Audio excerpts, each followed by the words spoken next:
Assalamu alaikum, family. Peace be unto you. You're tuned in to the Sajda channel, and I'm your host, Sajda Wendy Muhammad. I'm excited this morning to be talking about the concept of preservation. So be a friend, tell a friend, and we'll get started in a few short minutes after a couple commercials and a beautiful prayer.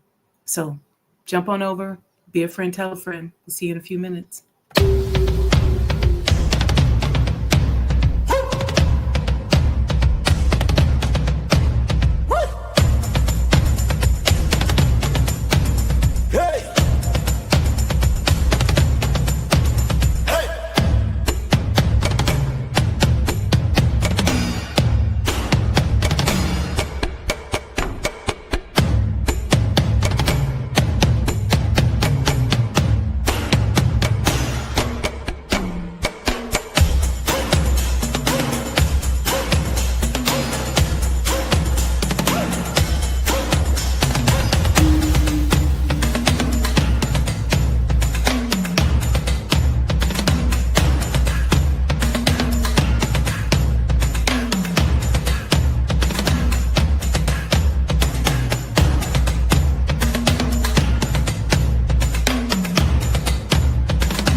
O Allah, guide me among those whom Thou hast guided aright, and preserve me among those whom Thou hast preserved, and befriend me among those whom Thou hast befriended. Bless me in whatsoever Thou dost grant me, and deliver me from the evil of what Thou hast judged. Surely Thou judgest, and none can judge against Thee, and he whom Thou befriendest is not disgraced. Blessed art Thou, O Lord, and exalted be Thee above what they set up besides Thee. I bear witness, nothing deserves to be served besides Thee, and I bear witness that Muhammad is Thy servant and apostle. Amen.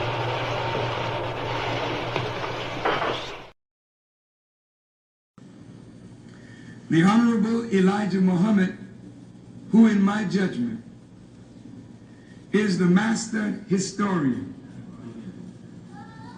taught us that of all our studies, history is the most attractive, and it is best qualified to reward the researcher. History is most attractive. Why should history be most attractive? Because history is the recorded time of the human family in its struggle to overcome obstacles. There is no life that is without struggle. The Holy Quran teaches us that man, meaning man and woman, is made to face difficulties. And after difficulty comes ease. But it is history that guides us through difficulty. For if you know how people who had difficulty yesterday got through, and if your difficulty is somewhat similar, then today we also can get through if we follow the guidance of history. This is why Carter G. Woodson and many of our black giants fought for black people to know our history. Because in not knowing our history, we don't have a guide. And without a guide, we are lost. No wonder the Bible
Be nice if I added myself to the stage, right?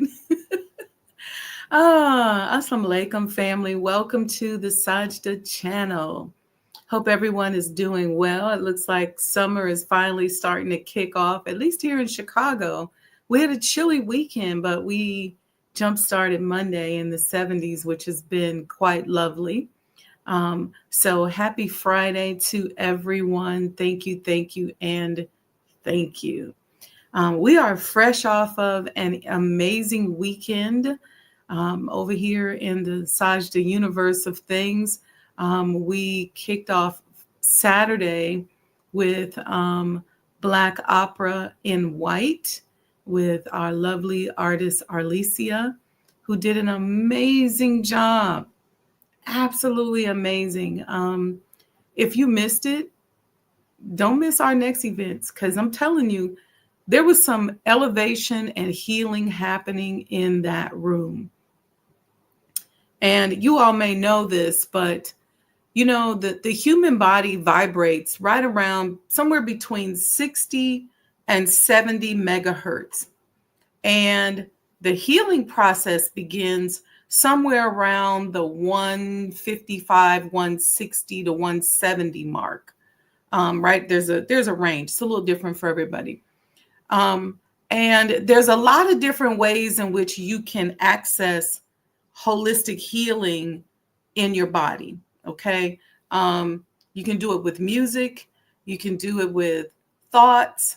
You can do it with nature. Trees vibrate at around 300 megahertz. So going amongst trees is really a quick way, right, to get yourself into a healing phase.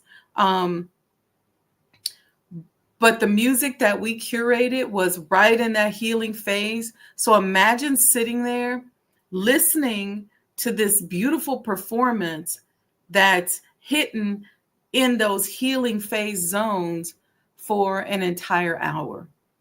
Talk about changing your vibration. And so we were excited to do that on our Blessed Mother Tynetta's birth anniversary. And then Sunday, many of us were blessed to be at the Salam restaurant here in Chicago for the 92nd birth anniversary of the Honorable Minister Louis Farrakhan. So he's such a beautiful soul, and to just be able to look at him that's high vibrational in and of itself. So prior to last weekend, we learned that we are winners of the 2025 City of Chicago Preservation Excellence Awards. And y'all, this is a big deal. It's a big deal. It's a big deal for me because this has been a labor of love. And if you know anything about being in labor, it's painful. It's hard. It's a challenge. You know, in this preservation space, there's so much crookedness, there's so much competition, there's so much negativity, there's so much drama, but underneath it all, underneath the root of it is legacy work that is worth going through because it lays the groundwork and creates an educational platform for those that come behind us. So I want to talk a little bit about what it means to preserve preservation, because I think it's a concept, it's a spiritual concept that is very apropos for where we are right now as a people in this world. Preservation, because we have moved into this phase in our life of just use what we want and throw away the rest, right? It's hurry up, add water and stir, throw away the rest, get rid of the rest of it. And I think it's doing something to our society, and it's taking away something from our ability to accept our own and be ourselves. And it's also doing something to our ability to understand the patterns of history.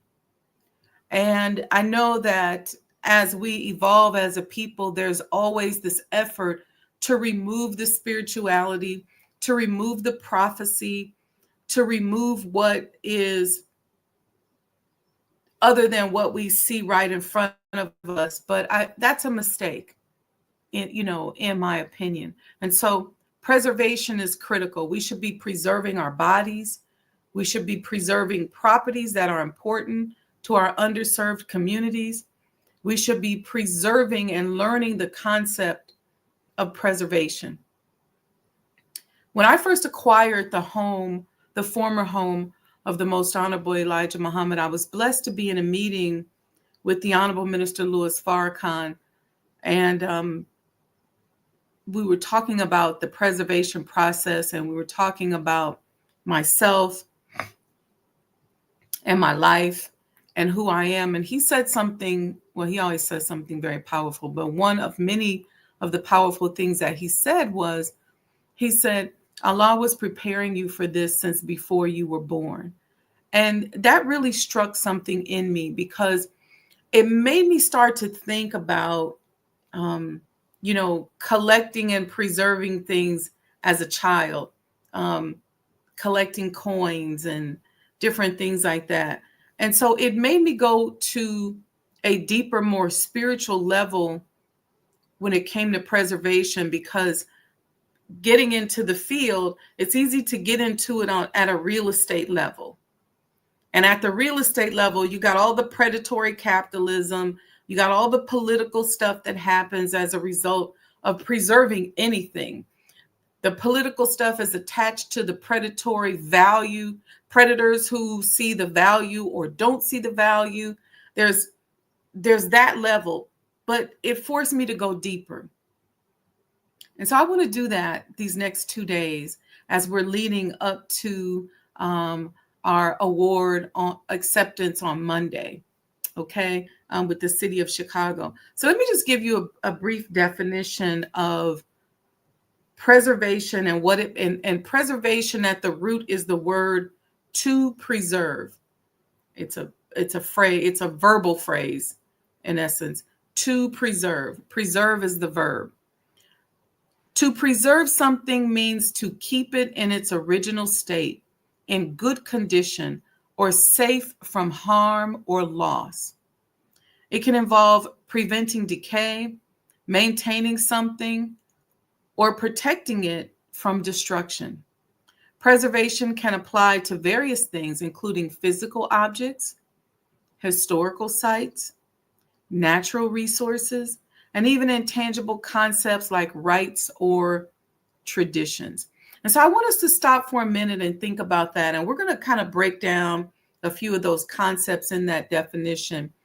But I want us to think about that from a spiritual standpoint, in preserving who we are as a people, in preserving our culture, our teachings, our religion, our experiences.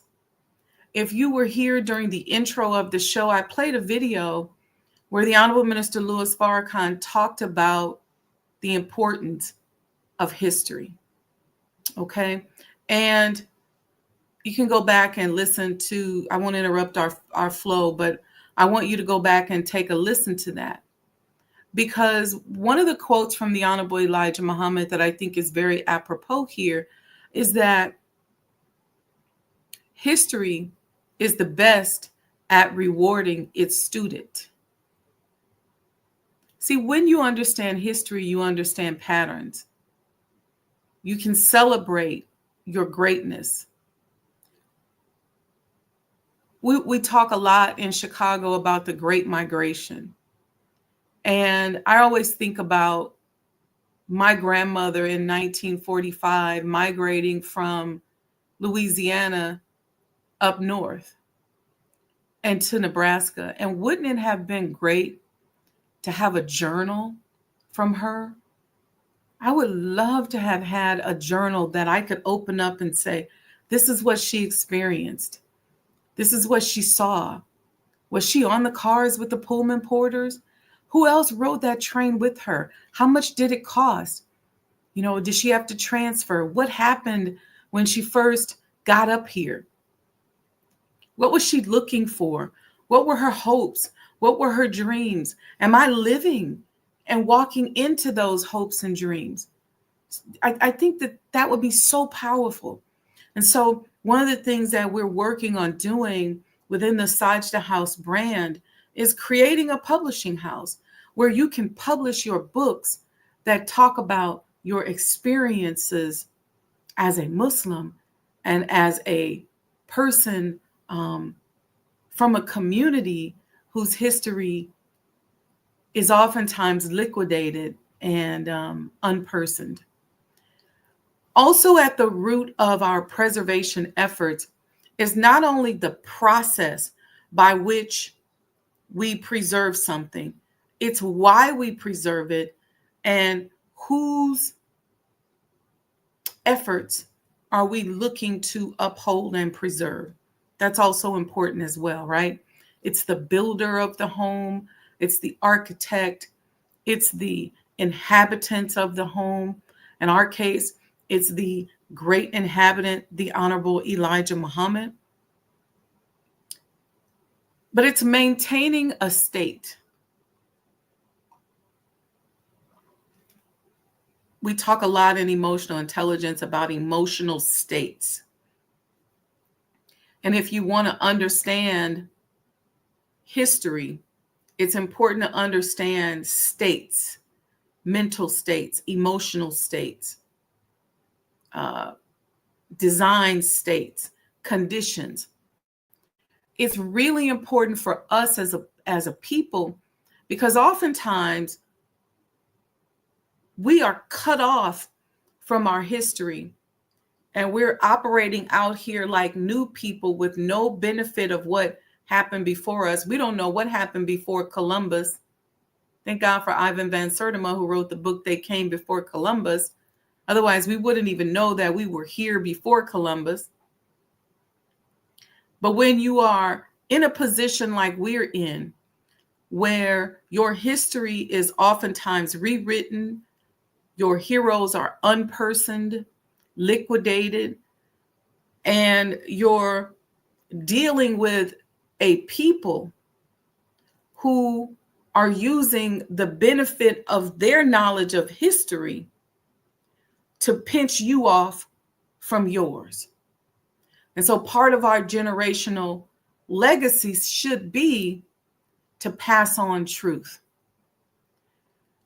One of the most difficult things with us as a people, when I started getting into this preservation space, is we lie so much. We make up stuff. We've learned this thing of manipulating stories so that they fit the history that we want to tell. But let's work on preserving the truth. So when I talked about the definition to preserve, one of the concepts that came up was maintaining a state. So preservation can mean keeping something as it is without changing it or letting it deteriorate. For example, preserving a historic building means ensuring its structural integrity and keeping it in its original architectural style. So when people hear somebody wrote a nasty comment on the Sajda House Instagram page when I posted that we had won the award, and they said, well, what difference do it make? And I remember even having this conversation with someone when we got listed on the National Historic Registry. Now, at the end of the day, yeah, I mean, if nobody recognizes us, we're going to keep going. But here's why it's important.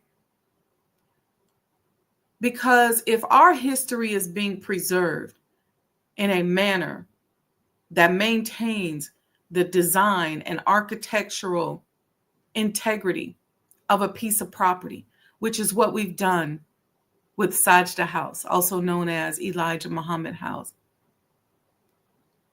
We've got close to 97%, 98%, may even be more than that, of the original architectural integrity. Some of our plans are to make the first floor look the way it looked in the 60s.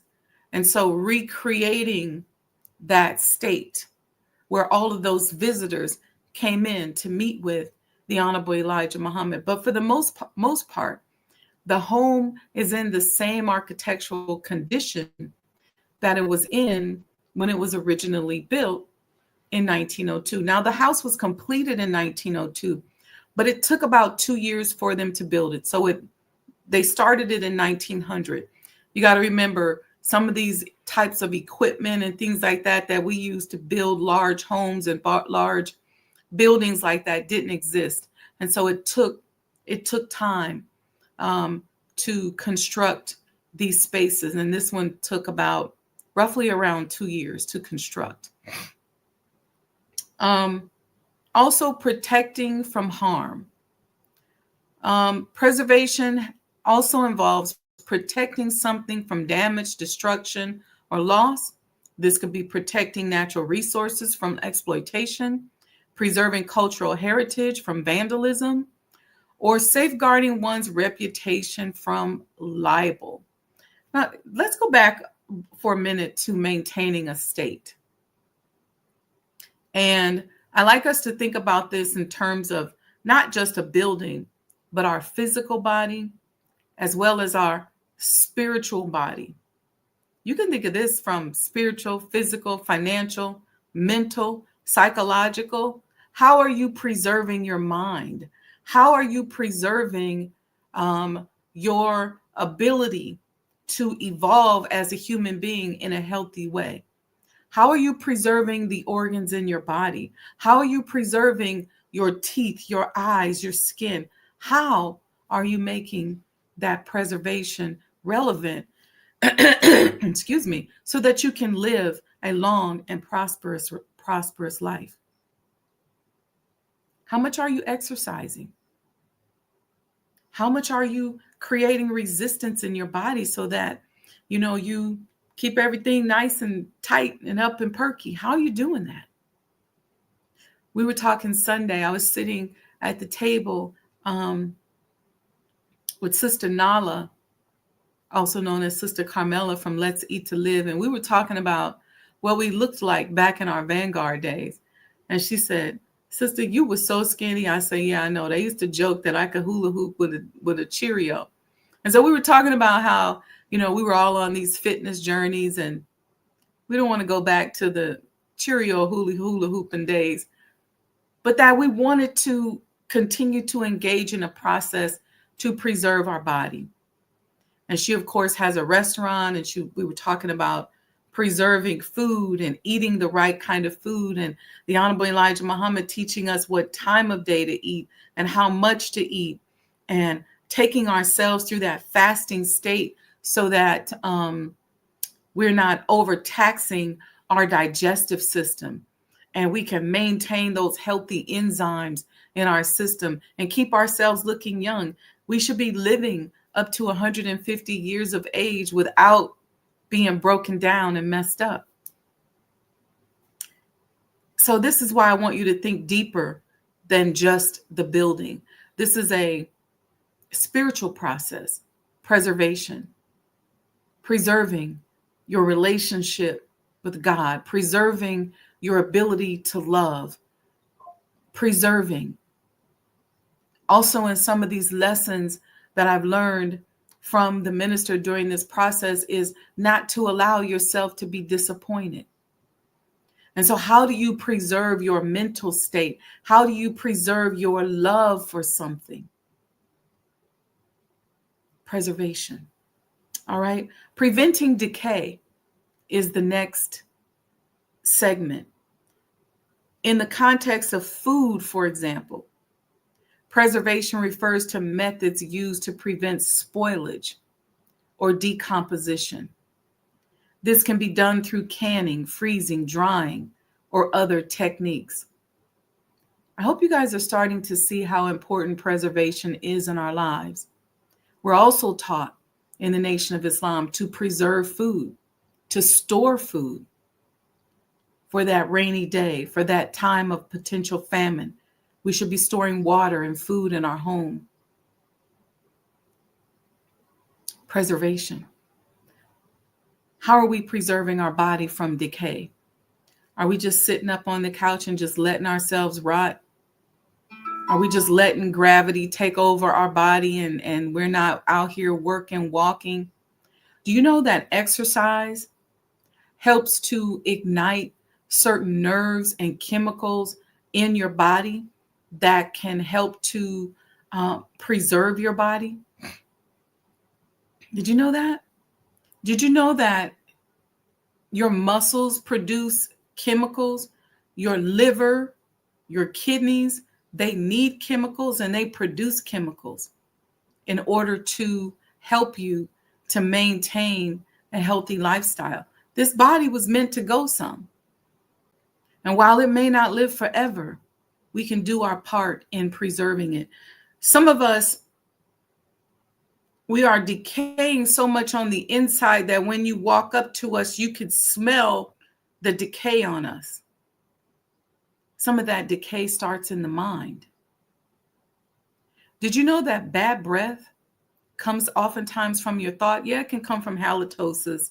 It can come from tooth decay, but it can also come from a chemical that is released in the back of your brain here.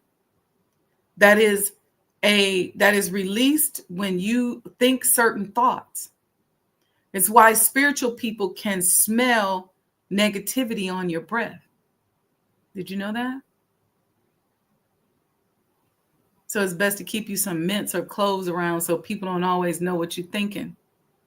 I find it interesting how we vibrate oftentimes at such a low tone that we forget that there are some people who vibrate at a higher tone that can see you, can read you, can feel you. And some of us have epigenetic gifts that were passed down to us through generation, where we can see and read and heal. That's a whole nother subject. All right. Preserving for future use. What in your life are you preserving from future use? Preservation can also mean keeping something available for future use, like preserving food for later consumption or preserving historical documents for research. See, when you understand the patterns of history, you can easily predict the future. When you think about the original man and woman, the makers, the owners, the cream of the planet Earth, the descendants of the creators are always creating something new. And so we are the ones who are making new things. We take pain and transform it into organizations. We take experiences and transform them into products, services, dances, music. We are always transforming and creating. We're always making lemonade out of lemons. But people who are not original people and who don't function like original people are not able to create. See, all they can do is destroy or subtract. And so what does that mean? That means that it's interesting because, if they succeed in what they think they could do, which they can't do this, but of wiping us off the planet, do you know that there would be nothing left for them? Because the practice of this destructive person is that they do not create. They just steal, kill, destroy, and subtract. So it's incumbent upon us to preserve and recreate from that which we are preserving. Why? Because there are people who will come behind us who don't respect the creativity from which they come from. and they will destroy everything that's been created. Let me know in the chat if y'all getting this. I see y'all here. Happy Friday, Mom. Thank you for being on. Nubia Latifa, congratulations. Thank you, sis. Sandra D. Walaikum salam, ma'am. Sister Monica is in the house. Walaikum salam. Great Friday to you as well. Let me know in the chat if you're getting this. The spiritual process behind preservation.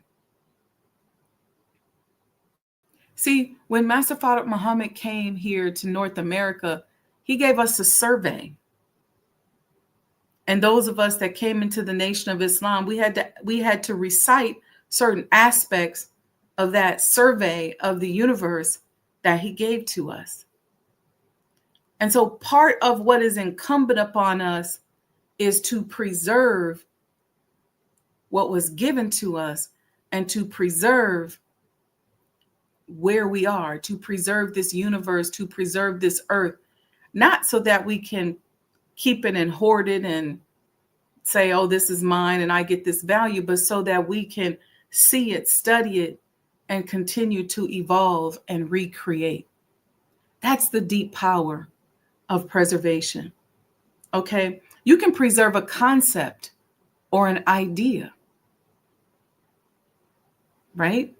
We have so many great people who walked this earth before us, who did so many amazing things, whose concepts and ideas have been liquidated and they've been unpersoned to the point where we don't even know that they exist. And somebody else came along and stole their idea and concept, and we had no idea. We have to preserve that as well.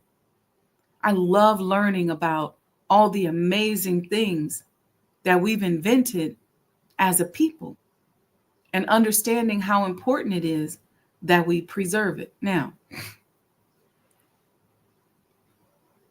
some of us are shallow enough to think that if we love ourselves, that means that love nobody else. This is about self-love. Did you know that too much self-sacrifice is a very low vibrational or a low tone way of living? Do you all realize that?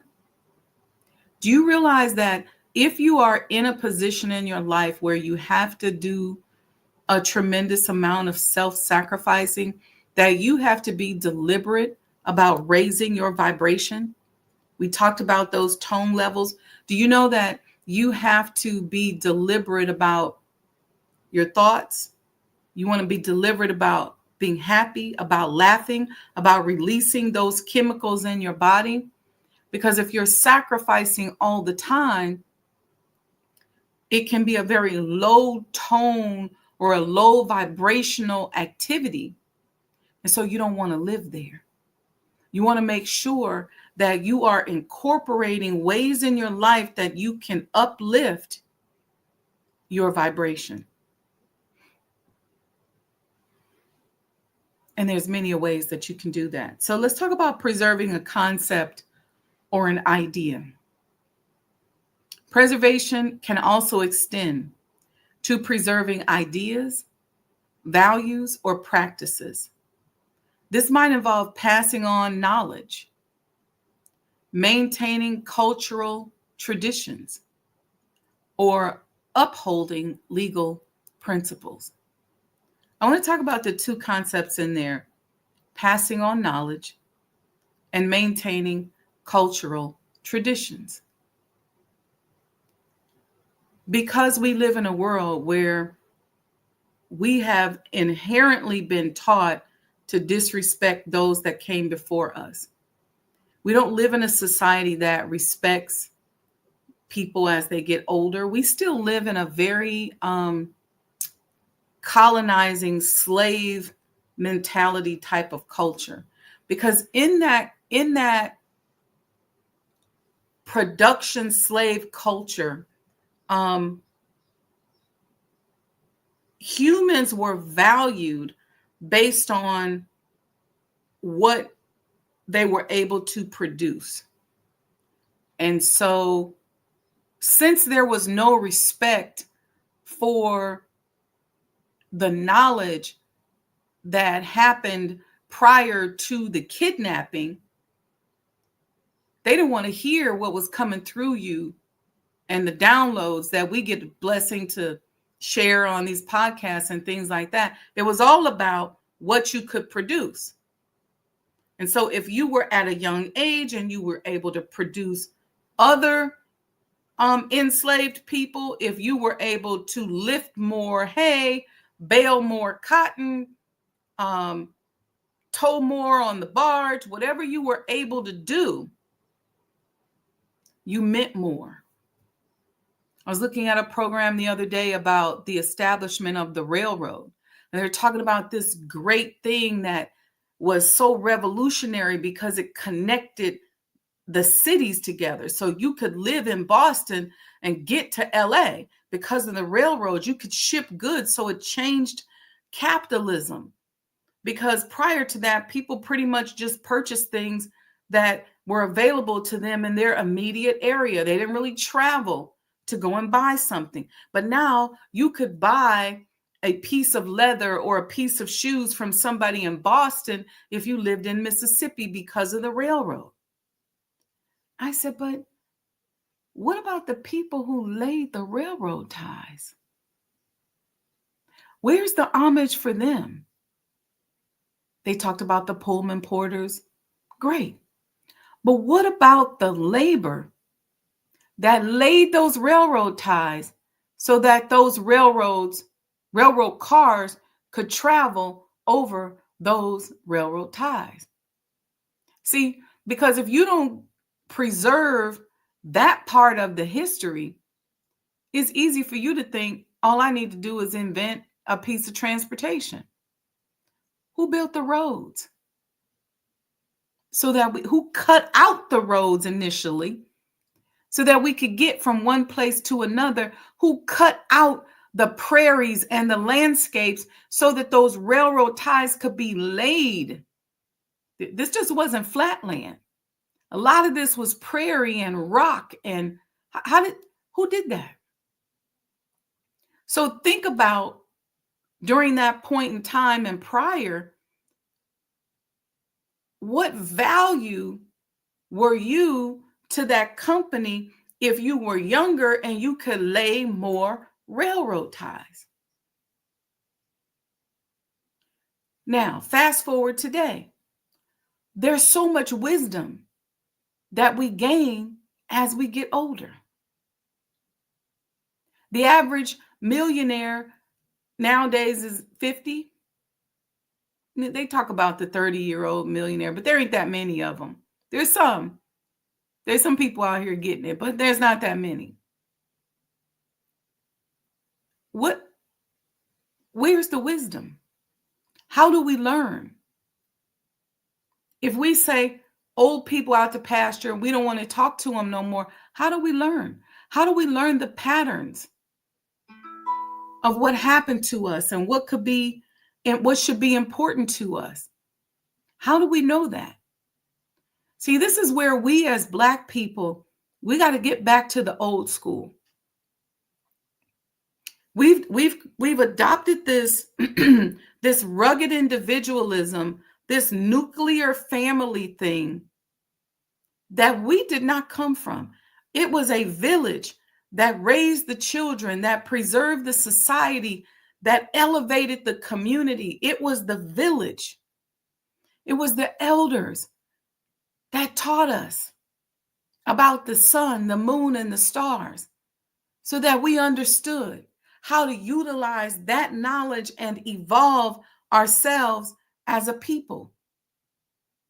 It was the elders that should be teaching us as women how to navigate our relationships, as men how to take care of our families so that we don't get everything all mixed up and confused. Where is our knowledge and our benefit from preserving our people? because it's all one big puzzle. But if we throw pieces of the puzzle away because we don't want to learn about the puzzle, it's too old, it don't look right. But what's so beautiful is that Allah is preserving a lot of us for us.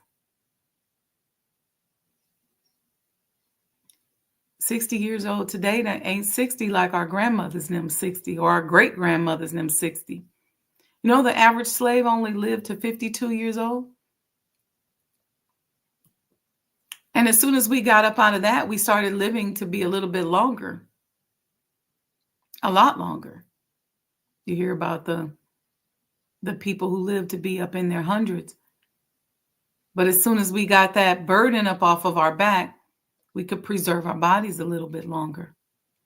So let's teach our children, okay, while they're young, things like smoking and drinking that society tells us we should do while we're young. See, y'all be sending y'all children to these college campuses and y'all think they up there learning, but there's a whole lot of drinking, whole lot of smoking, a whole lot of drugging, and a whole lot of sexing, a whole lot of stuff happening that is cutting years off of their lives. And y'all come back and smile when they get that degree. But what you don't know is that during that 4-year period, they just took 20 years off of their life with the behaviors that somebody told them or showed them were a way of life. This is a rite of passage. This is how you have fun. This is why you see people in their 40s and 50s and their bodies are aging as if they're in their 60s and 70s. See, because what you do in your 20s dictates how you're going to be moving forward. So we have to teach our children from a very young age about the power of preserving their bodies. We think it's okay to go buy them some candies with red dye number 40 in it. But what we don't realize is that we're setting them up for the onset of immune deficiency and cancerous diseases that are coming about as early now as their 30s and 40s. So let's teach our children how to preserve their bodies. And if we are teaching them the art of preservation in general, we should incorporate how to preserve our bodies. See, it was nothing back in the day for us to go to the corner store, get a bag of Now-Laters. People now, the famous Trayvon Martin, a bag of Skittles, all that red dye in it. These fake juices that we're drinking. We got children now who are addicted to sugar, pure sugar addicts. And they're not going to live long. We're shortening their lives. So this preservation thing is bigger. What are we putting into our bodies? Why are we throwing away things that are precious? Before you throw something in the garbage, take a look at it. Should I be throwing this away? Could somebody else use this? Can this be repurposed? We did that with the house. We repurposed materials, things to make tables, mantles, mirrors. We preserved the copper. You can go to the website now, sajdahouse.com, and get a copper coin made of recycled copper. How valuable is that? Wouldn't you just love to hold something in your hand that once absorbed the energy of the Honorable Elijah Muhammad? Wouldn't you love to hold something in your hand that your great-great-grandmother once held, once interacted with? This is how we got to fall in love with ourselves over and over again. There were people that told me that during the opera on Saturday, they became overwhelmed. I think it was Sister Maya or Sister Louise, who I tell everybody, she's the one who taught us our prayers, taught us how to prostrate and the whole process of doing of prayer, of our prayer service, if you will, in the Nation of Islam. And she said that it just hit her. I'm sitting in a room on a floor that he walked on, that he dwelled in, on wood that once upheld him, that absorbed his energy. What does this mean to us? And what is that energy transferring over to us now that we are preserving it? So when you go among a tree, I'm going to save the second part for tomorrow. I wanted to talk deeper about historic preservation. We'll save it until tomorrow. But if you go among a tree, and I had an experience like this with trees. I was in a forest preserve in Maryland. And I drove there to release some energy and to receive some energy.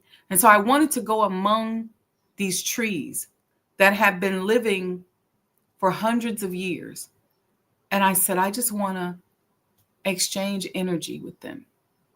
And so these trees were so tall that when you went into the trail, it got dark. Like it looked like it was nighttime. Like you could literally look back and it was daylight. It was summertime. It was like 3:00 in the afternoon. But then as you walked into the trail, it literally got dark. And so I went in there and I found a space to meditate. There are people, they're walking and riding their bikes and everything. And so I could feel the powerful vibration of the trees. And so I just started talking. I said, you know so much, you've experienced so much. Because remember, those trees are vibrating at 300 megahertz. Me as a human being, I'm at 60 to 75-ish. So these hundreds of trees in this forest preserve are just pulsating like mad. And I just remember the renewing of energy and the healing that I felt. And I sat in there maybe about a good 30 minutes. And then I walked the rest of it to the other side and, until I came out to another space. I've done that before where I've actually gotten lost up in the trails. That's a whole nother process. But my point being is, I was so grateful in that moment for the preservation of those trees. And I never thought of myself as a tree hugger. But the experience with those trees was so overwhelming that literally tears were just flowing from my eyes. And now I'm looking at the nature, the plants, and all of that, and looking at what we've preserved and what has been preserved for us to experience from. Who knows what the access to those trees lifted up off of me? Who knows what ancestral DNA I was able to connect with as a result of the preservation of those trees? So preservation, the process, is a critical one. It's a universal one that we must think about. We must be concerned. We must preserve our history as members of the Nation of Islam. We must preserve our history of no matter who you are. If you're a Black Catholic person, what is your history as a Black Catholic person? If you are a Black person from a certain street in Chicago, what is that history that needs to be preserved? And how are you going to preserve it? And pretty soon, we're going to have a tool that you'll be able to use to preserve your history. What'd you say, Sister Monica? She said, absolutely getting it. Thank you, sis. Preserve was a word I had the orientation sisters to parse recently in their class. Refreshing to hear this. Orientation, my favorite.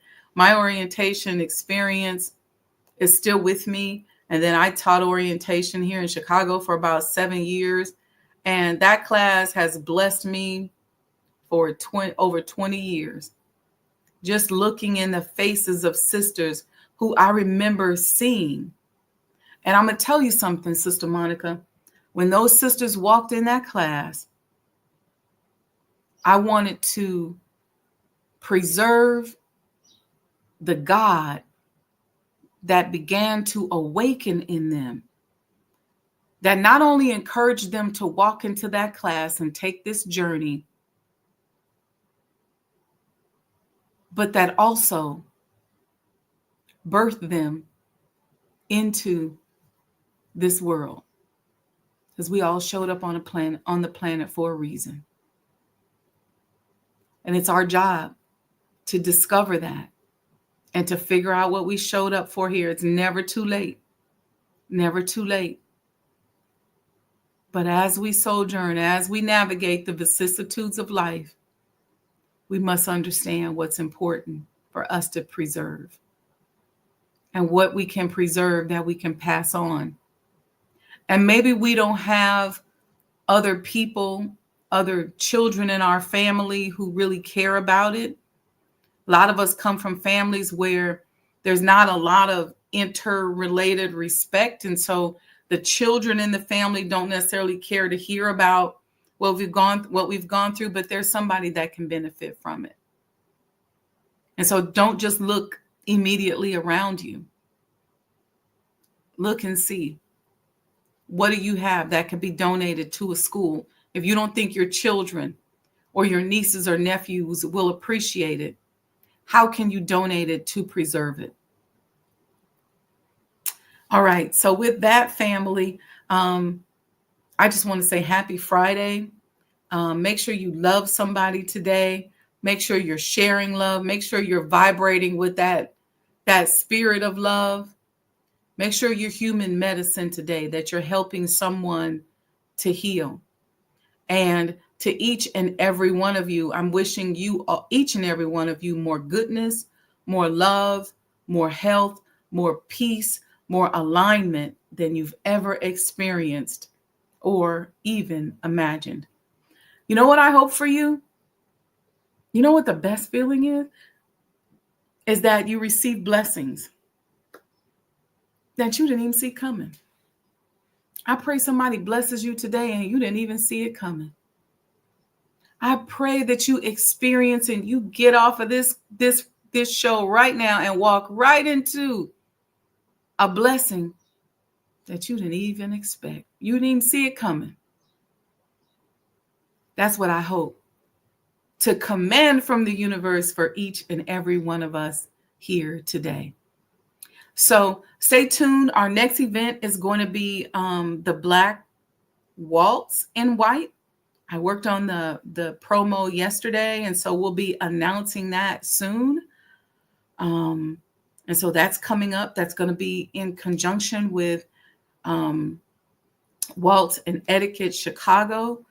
Brother Tim and his lovely wife, Nadia. We're going to be putting that on at the Elijah Muhammad House Museum, also known as Sajda House. And so now that the house is being elevated as the Elijah Muhammad House, you're going to see more of the production brand of Sajda House that I've been working on for all these years in the programming. That's all Sajda House. So you're going to begin to see that. So thank you so much. Thank you, each and every one of you, for listening. I hope you got something out of this today. Make sure you support the movement. It's here. Go to Cash App, Sajda Enterprises, and support. You can Zelle us, wendy100m@gmail.com. If you forget, just go to Cash App, Sajda Enterprises. $10, $15, $20. Why do I say that? Because I want to open us up so that we learn to give when we receive something. We got to get out of this mode of being subtraction-based people who steal, like, oh, got it, and who are always looking for what they can get out of something or somebody else, and not realizing that the key is to vibrate with a flow. Y'all heard me just talking about those blessings that you never saw coming. Bless somebody like that today. Bless somebody in your life, in your family, a friend. Send them something. Give them something that they never saw coming. Something that you probably would have wasted or threw away. Okay, family. Love you all. I'm going to re-show the video where the minister talks about history, just to close us out with that. And we'll see you all tomorrow. I also have a money psychology assessment that's out here. Next week, going to be our money psychology week. And so we're going to dive deeper into that. But there's a QR code on my Facebook and Instagram pages where you can take a money psychology assessment. We got to get this thing together. But we got a lot of stuff happening this summer. So stay tuned. And I'll see you all, inshallah, tomorrow morning right here on the Sajda channel. Don't go anywhere. The Honorable Elijah Muhammad, who in my judgment is the master historian, taught us that of all our studies, history is the most attractive, and it is best qualified to reward the researcher. History is most attractive. Why should history be most attractive? Because history is the recorded time of the human family in its struggle to overcome obstacles. There is no life that is without struggle. The Holy Quran teaches us that man, meaning man and woman, is made to face difficulties. And after difficulty comes ease. But it is history that guides us through difficulty. For if you know how people who had difficulty yesterday got through, and if your difficulty is somewhat similar, then today we also can get through if we follow the guidance of history. This is why Carter G. Woodson and many of our black giants fought for black people to know our history. Because in not knowing our history, we don't have a guide. And without a guide, we are lost. No wonder the Bible